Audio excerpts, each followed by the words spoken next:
भलवा ध्यान दो इधर। आज पढ़ाने वाले हैं संख्या पद्धति, नंबर सिस्टम। इसमें हम पहले पढ़ेंगे अंक, डिजिट्स। अंक गणित में किसी भी संख्या को व्यक्त करने के लिए हम जिन संकेतों, चिन्हों का प्रयोग करते हैं उसे अंक कहते हैं। क्या कहते हैं? उसे अंक कहते हैं। संकेत पहले, जैसे कि पहले किसी को कोई व्यक्ति एक सामान देता था तो एक चिन्ह, एक लकीर खींच देता था, और 2 देता था तो 2, 3 देता था तो 3, 4 देता था तो 4 को लकीर खींच देता था, क्योंकि पहले कोई प्रतीक नहीं था, चिन्ह नहीं था। आगे चल के क्या किए हम लोग, कोई चिन्ह बना लिए कि एक जब बोलेंगे तो ऐसा लिखा रहेगा तो एक बोलेंगे, जब ऐसा दो चीज़ किसी को देंगे तो ये चिन्ह रहेगा, ये प्रतीक रहेगा। इसी तरह से हम इस सबको क्या बोलने लगे, आगे चल के अंक बोलने लगे। तो ये प्रतीक हो गया किसी भी संख्या को व्यक्त करने के लिए। तो अंकों की संख्या कितनी होगी? अंकों की संख्या 10 है, 1 से 9 तक और तथा 0। 1 से 9 तक सार्थक अंक है और 0 असार्थक अंक है। आगे हम चलते हैं। जब कई संख्या को इस अंक के 10 समूहों से बनाते हैं, इसी तरह से संख्या बनती है, तो सबसे पहले जो संख्या बना था, यानी जो अपने आप सभी लोग यूज करने लगे थे, तो उसे क्या बोलते हैं हम? प्राकृत संख्या या प्राकृतिक संख्या, नेचुरल नंबर। गिनती की सभी संख्याओं को प्राकृत संख्याएं कहते हैं। इसे n से सूचित किया जाता है। 1, 2, 3, 4 आगे तक चलते रहेगा। कहाँ तक चलेगी? अनंत तक। इसका कोई अंत नहीं है, उसे क्या कहते हैं? अनंत तक जाएगा। ये जो है सबसे छोटी प्राकृत संख्या पूछे हम लोग से, क्या बोलेंगे? सबसे छोटी प्राकृत संख्या या प्रथम प्राकृत संख्या कितना होगा भलवा? बताओ। तो जहाँ से सर शुरू होती है, कहाँ से शुरू हो रहा है? 1 से, 1 हो जाएगा। प्राकृत संख्या सदैव धनात्मक होती है। आगे चलते हैं भलवा। देखो भलवा, पूर्णांक संख्या किसे कहते हैं? Whole number. प्राकृत संख्या में शून्य को सम्मिलित करने पर प्राप्त संख्याएं पूर्ण संख्याएं कहलाती है। जो हमें शून्य को इसमें समूह में शामिल कर लिए तो क्या मिला हमें? शून्य से स्टार्ट हुआ, तो शून्य से शुरू कर दिए और ये भी अनंत तक चलते रहेगी। कहाँ तक चलेगी? अनंत तक। इसे सूचित किससे करते हैं? W से सूचित करते हैं।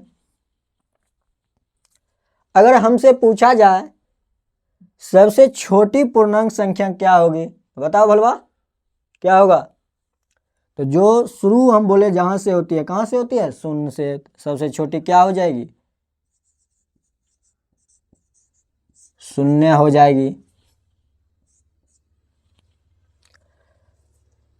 इसमें एक क्वेश्चन बन सकता है कि सभी प्राकृत संख्या पूर्ण संख्या होती है? हम बोलेंगे हाँ होती है।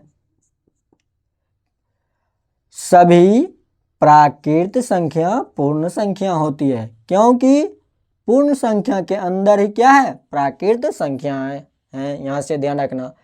इसके उल्टा पूछे, क्या बोलना है? शून्य को छोड़ करके सभी क्या है? प्राकृत संख्या है। पूर्ण संख्या में शून्य के छोड़ के सभी प्राकृत संख्या है। चलो भुलवा, आगे देखते हैं पूर्णांक, इंटीजर के बारे में।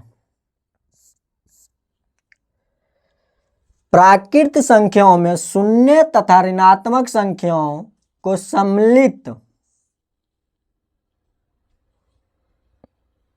करने पर प्राप्त संख्याएं पूर्णांक कहलाती है।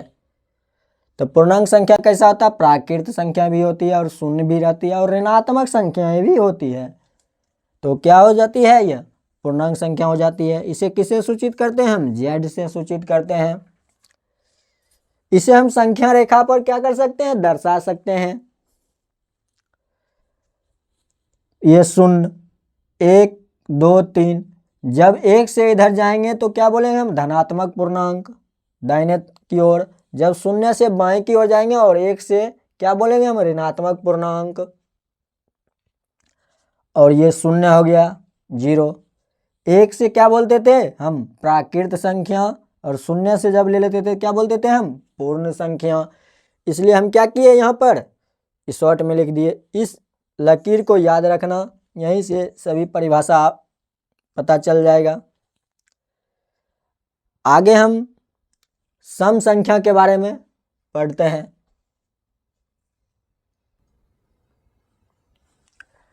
सम संख्याएं, इवन नंबर, ऐसी प्राकृत संख्याएं जो 2 से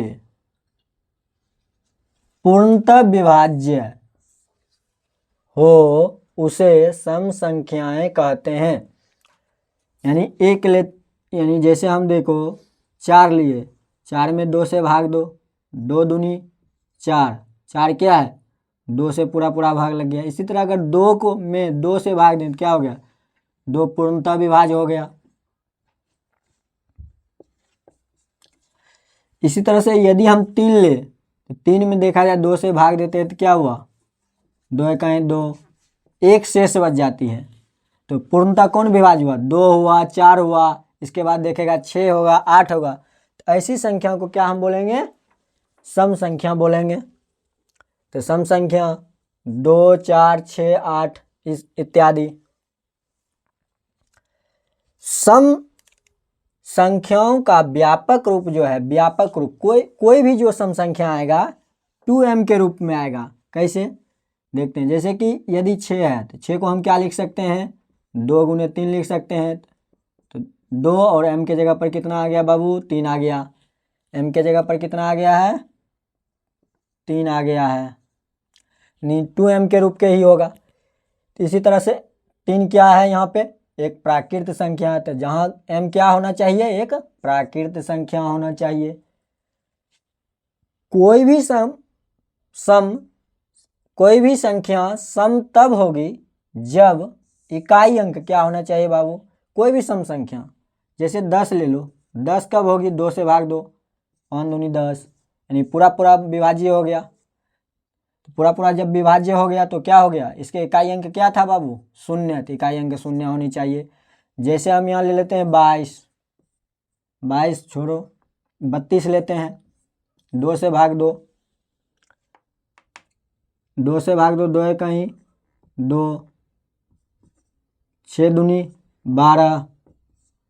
तो क्या बोले हम? 32 पूर्णतः विभाज्य होगा। इकाई अंक क्या है? 2 है। इसी तरह से इकाई अंक में जब 0 2 4 6 8 होगी तो वैसी संख्या क्या होगी? सम संख्या निश्चित रूप से होगी। सबसे छोटी यदि हमसे सम पूछा जाए तो हम क्या सबसे पहले लिखें? 2। तो 2 होगी सबसे छोटी सम संख्या। आगे हम चलते हैं भलवा। विषम संख्या या विषम संख्याएं, ऑड नंबर्स,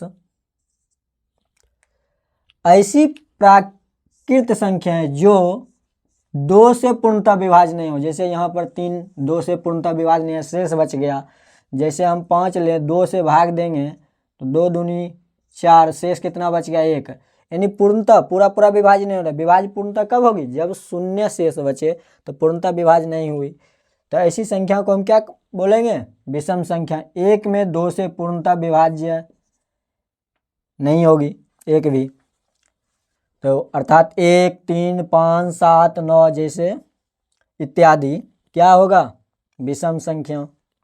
विषम संख्याओं का व्यापक रूप जो है बाबू क्या आएगा? 2m + 1 रूप क्या आएगा?